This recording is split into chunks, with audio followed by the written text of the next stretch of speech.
World கப்ல double செஞ்சுரிலாம் அடிச்சு mass காட்டினவர்ப்பா எங்க மேக்ஸ்வெல். அவரை போய் ஆர்சிபி காண்டி விளையாட வைக்கிறேன்னு சொல்லிட்டு இப்படி மன கஷ்டத்துக்கு ஆளாக்கிட்டீங்களே. இப்படி தாங்க ரிக்கி பாண்டிங் வந்து மேக்ஸ்வெலுக்கு ஆதரவா வந்து பேசியிருக்காரு. இன்னைக்கு நம்ம வீடியோல இந்த விஷயத்த பத்தி தான் வந்து பார்க்க போறோம். நம்ம எல்லாத்துக்குமே வந்து தெரியும், இந்த ஐபிஎல் சீசன்லயே ஆர்சிபி தாங்க ரொம்ப மோசமான நிலைமையில வந்து இருக்காங்க. பாயிண்ட்ஸ் டேபிள்ல வந்து பின்னாடி இருந்து அவங்க தான் ரொம்பவே கஷ்டப்பட்டுட்டு இருக்காங்க.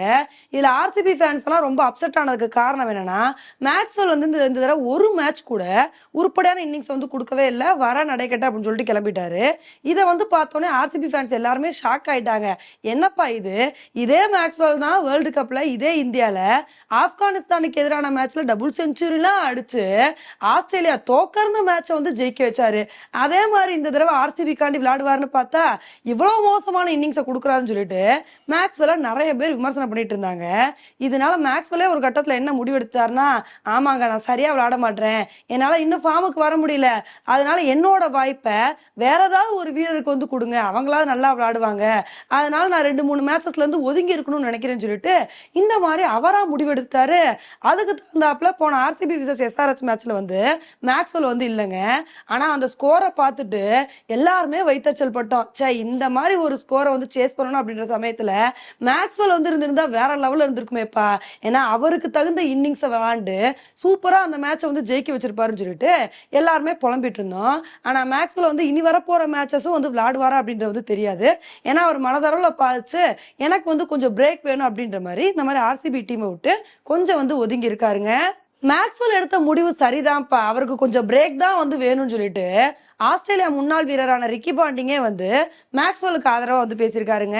அவர் வந்து என்ன சொல்லியிருக்காருன்னா, ஆர்சிபி டீமை பொறுத்த வரைக்கும் ஒவ்வொரு பிளேயர்ஸ்க்குமே வந்து ப்ரெஷர் இருக்கு. ஆர்சிபி டீம்ல மிகப்பெரிய வீரர்களான விராட் கோலி, கிளென் மேக்ஸ்வெல், இவங்க 2 பேருக்குமே இந்த ப்ரெஷர் வந்து இருக்கு. ஏன்னா விராட் கோலியை பொறுத்த வரைக்கும் ஆர்சிபி டீமுக்காண்டி வந்து விளையாடும் போது அவருக்கு வந்து மனதளவுல அழுத்தம் வந்து அதிகமா வந்து இருக்கு. அதே அழுத்தம் வந்து இப்ப மேக்ஸ்வெலுக்கும் வந்து உண்டாயிருச்சு. ஏன்னா இவங்கெல்லாம் நல்ல நல்ல பிளேயர்ஸ் அப்படின்றனால இவங்க கிட்ட ஒரு பெரிய பெர்ஃபார்மன்ஸ் வந்து ஃபேன்ஸ் வந்து எதிர்பார்க்கறாங்க. ஆனா அவங்கனால தொடர்ந்து நல்லா விளையாட முடியல அப்படின்ற பட்சத்துல ஆர்சிபி டீமே வந்து தோக்குற நிலைமைக்கு வந்து வந்துருது. அதனால மேக்ஸ்வெல்ல பொறுத்த வரைக்கும் இப்ப 2-3 மேட்சஸ் வந்து விளையாடாம அவருக்குன்னு சொல்லிட்டு ஒரு பிரேக் எடுத்து அதுக்கப்புறம் வந்து விளையாண்டாரு அப்படின்னா கண்டிப்பா அவரால் நல்ல பெர்ஃபார்மன்ஸ் வந்து கொடுக்க முடியும். ஆனா அவருக்கான ஸ்பேஸை வந்து ஃபேன்ஸும் கொடுக்கணும், அதே மாதிரி ஆர்சிபி அணி நிர்வாகமும் வந்து கொடுக்கணும்னு சொல்லிட்டு இந்த மாதிரி மேக்ஸ்வெல்ல பத்தி ரிக்கி பாண்டிங் வந்து பேசியிருக்காருங்க. உண்மையிலே ரிக்கி பாண்டிங் பேசினது 100% உண்மை அப்படின்னு தாங்க வந்து சொல்லணும். ஏன்னா ஆர்சிபி பிளேயர்ஸை பொறுத்த வரைக்கும் தேவையில்லாத ப்ரெஷரை வந்து அவங்க கிரியேட் பண்ணிக்கிறாங்க. ஏன்னா ஆர்சிபி ஃபேன்ஸும் இந்த தடவை கப்பு நமக்கு தான், இந்த தடவை கப்பு நமக்கு தான், எப்படியாவது கப் அடிக்கணும் அப்படின்னு சொல்லிட்டு தேவையில்லாம கப்பு மேல ப்ரெஷரை போட்டுக்கிறாங்களோ அப்படின்னு வந்து தோணுது. அதனாலதான் ஆர்சிபினால ஒவ்வொரு தடவையும் நல்ல ஒரு பெர்ஃபார்மன்ஸை கொடுக்க முடியாம போயிருது. இப்ப இதே சிஎஸ்கே எடுத்துக்கிட்டீங்க அப்படின்னா, சிஎஸ்கே ஓனர்லாம் எப்ப என்ன சொல்வாருன்னா, எப்பா எங்களை பொறுத்த வரைக்கும் எங்களோட டீம் பிளே ஆஃப்க்கு வரணும், அவ்வளவுதான் எங்களோட குறிக்கோள், அதுக்கப்புறம் நாங்க வந்து வின் பண்றதெல்லாம் ஜாக்பாட் அப்படின்னு வந்து சிஎஸ்கே வந்து சொல்லுவாங்க. ஆனா ஆர்சிபியை பொறுத்த வரைக்கும் எப்பயுமே இந்த தடவை கப் எங்களுக்கு தான், இந்த தடவை கப் எங்களுக்கு தான் சொல்லிட்டு தேவையில்லாம வின் பண்ணணும், கப் அடிக்கணும் அப்படின்ற ப்ரெஷர்னாலே அவங்கனால வந்து பிளே ஆஃப்க்கு கூட போக முடியாம போயிருது அப்படின்றதான் நம்மளோட கருத்தா வந்திருக்கு.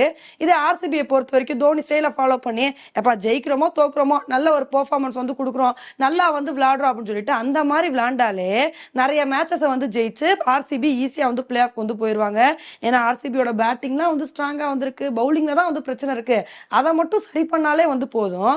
ஆனா இதை வந்து புரிஞ்சுக்காம ஆர்சிபி தேவையில்லாம பிரஷர் ஆனனாலதான் இந்த மாதிரி அதிகமான தோல்விகளை வந்து சந்திக்கிறாங்க. ஆர்சிபிக்கு மட்டும் இல்ல, இந்த பிரஷர் வந்து நம்ம இந்தியன் கிரிக்கெட் டீமுக்கே இருக்குங்க. இப்ப நம்ம இந்தியாவை பொறுத்த வரைக்கும் செமிஃபைனல் வரைக்கும் ஈஸியா வந்துடுறாங்க. இப்ப இந்த ஓடிஐ வேர்ல்டு கப்ல அதுதான் வந்து நடந்துச்சு.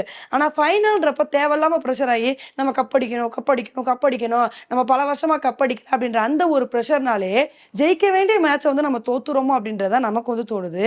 இனிமேலாவது ஆர்சிபி பிரஷர் இல்லாம விளையாண்டு இனிமேல் வரப்போற மேட்சஸை வந்து வின் பண்றாங்களா அப்படின்றத பொறுத்து வந்து பார்க்கலாம். ஓகே ஃப்ரெண்ட்ஸ், இந்த ஒரு விஷயத்தை பத்தி நீங்க என்ன நினைக்கிறீங்க அப்படின்றத என்னோட கமெண்ட் செக்ஷன்ல வந்து போடுங்க. இதே மாதிரி இன்னொரு உங்களை வந்து மீட் பண்றேன். Bye friends.